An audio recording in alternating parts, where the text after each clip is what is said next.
সামনে কাল বৈশাখী, আসো আমরা পয়লা বৈশাখে সবাই অন্তত গরিবদের জন্য একটা ভালো বাড়ি বানিয়ে দেব। গরিবদের ঝড় আসছে, একটু খুঁটিগুলো মজবুত করে দেব, দুটো পলিথিন কিনে দেব।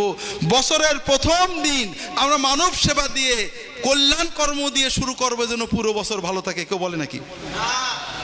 কারণ এই কথা বললে তো ভিসা নেই, বাণিজ্য চলে না। খাও খাও, পয়লা বৈশাখে যদি শাড়ি একটা না দিতে পারো তাহলে দড়ি একটা কিনে দিও।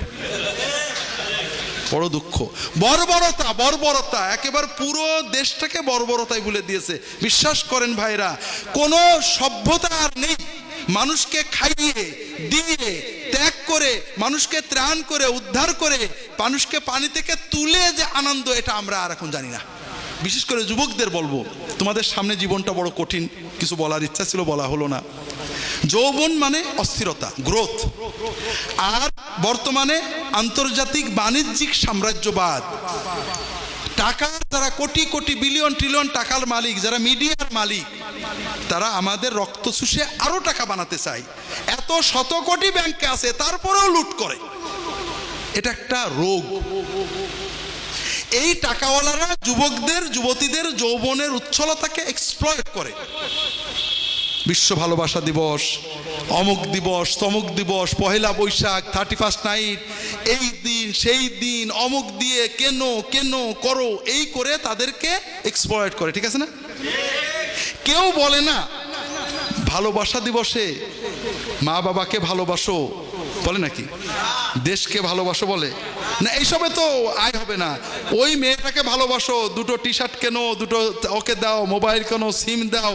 আর এই একবার শুরু করে দিলে মোবাইলও চালু থাকবে, সিমও চলতে থাকবে, কেনাকাটাও চলতে থাকবে। কিন্তু ওই ছেলেটার জীবন শেষ। ঠিক না? 31 নাইটে, শীতের প্রচন্ড কষ্টে, 31 নাইট হলো প্যাগানিজম। প্যাগানিজম, এই যে পয়লা বৈশাখ 31 নাইট করি, এটা হলো প্যাগান ধারণা, প্রকৃতি পূজা। সেটা কি? বছরের শুরুর দিনে আমরা যদি খুব ভালো করি তাহলে পুরো বছর ভালো থাকবে। আমরা এখন বলি, আমাদের বিশ্ববিদ্যালয়ে ছেলেরা লেখে বিজ্ঞান ভিত্তিক শিক্ষা চাই। তো ভালো কথা, লেখা হলো ইসলামী লাগবে না, এই জন্য লেখে। তাছাড়া বলেন তো, আমরা যখন বলি এসো হে বৈশাখ, এসো এসো এসো, এটা তো বিজ্ঞান ভিত্তিক। বৈশাখ তো শোনে, বৈশাখ শোনে না? কি উদ্ভট! সেই বর্বর যুগের বর্বর প্যাগানিজম আমরা ডেকে আনিছি, বৈশাখকে ডাকছি এসো হে বৈশাখ, এসো হে বৈশাখ। তার আগে ছিল, আমাদের দেশেও ছিল, বৃষ্টি না হলে গায়ে কাদা মাদা মাখতো, জানেন আপনারা? এটা হলো প্রকৃতি পূজা। অর্থাৎ আমরা কাদা মাখছি, এই আসমান হয়তো আমাদের কাদা দিকে একটু বৃষ্টি দিয়ে দেবে। কথা বোঝেননি? পয়লা বৈশাখে ঢোল বাজাচ্ছি, তাহলে সারা বছর বোধহয় ঢোল বাজানো হবে।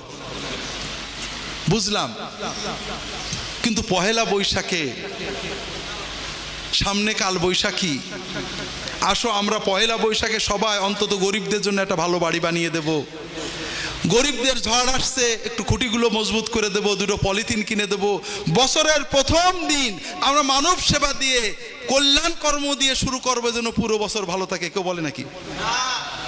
কারণ এই কথা বললে তো ভিসা নেই, বাণিজ্য চলে না। খাও খাও, পয়লা বৈশাখে যদি শাড়ি একটা না দিতে পারো তাহলে দড়ি একটা কিনে দিও। বড় দুঃখ, বর্বরতা, বর্বরতা একেবারে পুরো দেশটাকে বর্বরতায় ভুলে দিয়েছে। বিশ্বাস করেন ভাইরা, কোনো সভ্যতা আর নেই। মানুষকে খাইয়ে দিয়ে ত্যাগ করে, মানুষকে ত্রাণ করে, উদ্ধার করে, মানুষকে পানি থেকে তুলে যে আনন্দ, এটা আমরা আর এখন জানি না। আমরা শুধু জানি খাও খাও খাও, ভোগ করো। আমাদের যত ভিডিও গেমস, শুধু মারো, গুলি করো, ধাক্কা মেরে ফেলে দাও, উদ্ধার করো, ত্রাণ করো, প্রেম করো, এটার কিছু নেই।